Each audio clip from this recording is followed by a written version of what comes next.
Has your apple pie ever turned out a little dry? Well, that's over today.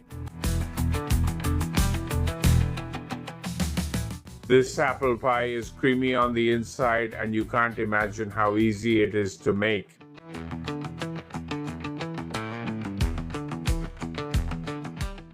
And today in Golosalandia, we're making Grandma's creamy apple pie. One of those that looks a bit like flan, but tastes just like the classic apple pie.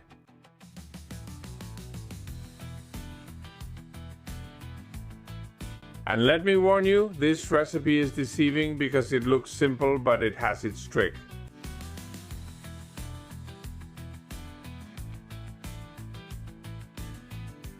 The first time I tried it, I wasn't sure about the steps, and it turned out so weird that I thought, is this even edible? But if Little Red Riding Hood made it for her grandmother, well, I have to be able to make it too. By the way, in your house, in the story of Little Red Riding Hood, does she bring an apple pie or cookies? Where I'm from, it's always been apple pie. And now you can take this opportunity to pause the video, grab some paper and a pen, and write down the ingredients.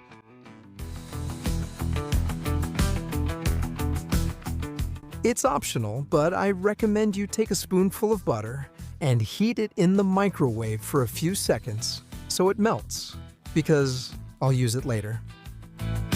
The first thing is to beat the eggs with the sugar. 3 eggs in a large bowl, half a cup of sugar, which is about 100 grams, and optionally a splash of vanilla. Now beat very well, because we want it to whiten, that is, for the color to change, become much lighter, and double or even almost triple its volume. If you don't beat it enough, it turns out sad. But if you overdo it, it already looks like something else. And when you have it ready, you're going to add 200 milliliters or 1 cup of heavy cream and half a cup or 100 milliliters of regular milk. Mix it again, beating for a few seconds until you see that everything is combined.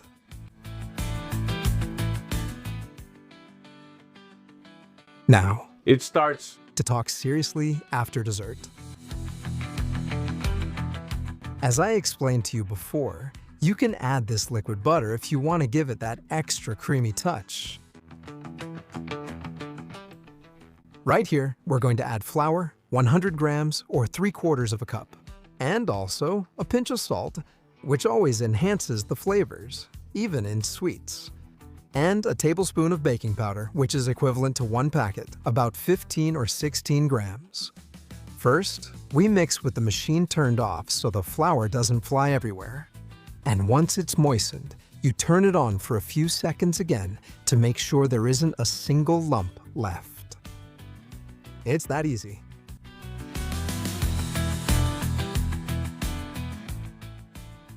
Go ahead. Peel the apples. With a knife or a peeler, you start removing the skin from 3 apples. 2 for the filling, 1 for the topping. Now what we'll do is cut the apples into 4 equal parts. From 2 of them, we're going to remove what they call the core, that is the hard part inside, and you don't eat it. And whatever peel is left, then we quickly cut some strips without any complications. We turn them and chop these strips so that we get small cubes.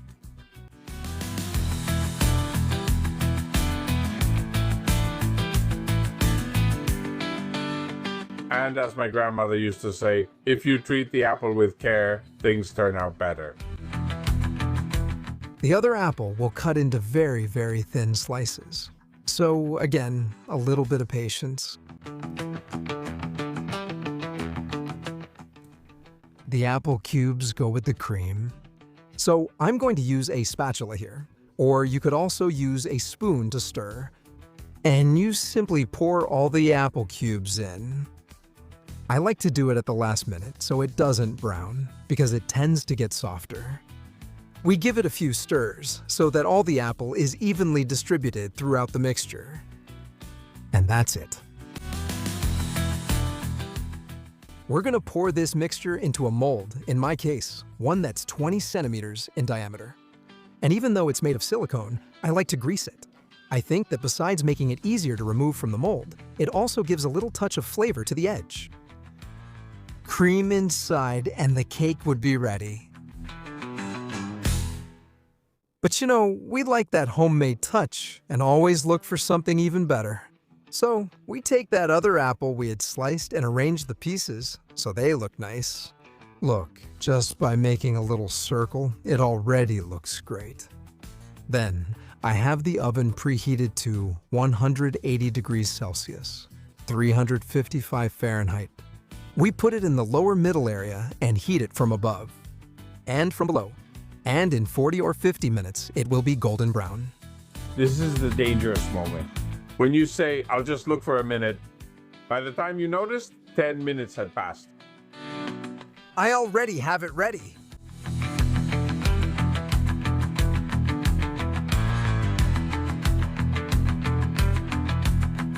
The worst part of the recipe is that strong smell that forces you to be patient, even if you're going crazy wanting to eat one right away. At home, it's a major problem. Let it cool before removing from the mold. Covering it with a paper towel helps. You can enjoy it warm right away or keep it in the fridge to enjoy it cold. That's up to you because it's always delicious. The last grandma's trick is to brush it well with jam or honey. When it comes out golden and when it comes out nicely browned, then you brush it, making it shiny on top. Whether you use jam or honey, if you heat it up a little, it becomes liquid. That way, it's easier to brush it on. This shouldn't be allowed on just any day. It should only be for special days. Because I'm telling you now, in a normal house, this doesn't last 24 hours.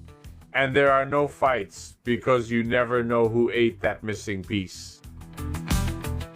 And yes, you can make it with another fruit, but will it taste just as good? If you want more delicious recipes like this, you know what to do. Subscribe to Golosolandia here. And if you want a version Even creamier. that you can practically eat with a spoon, tell me in the comments.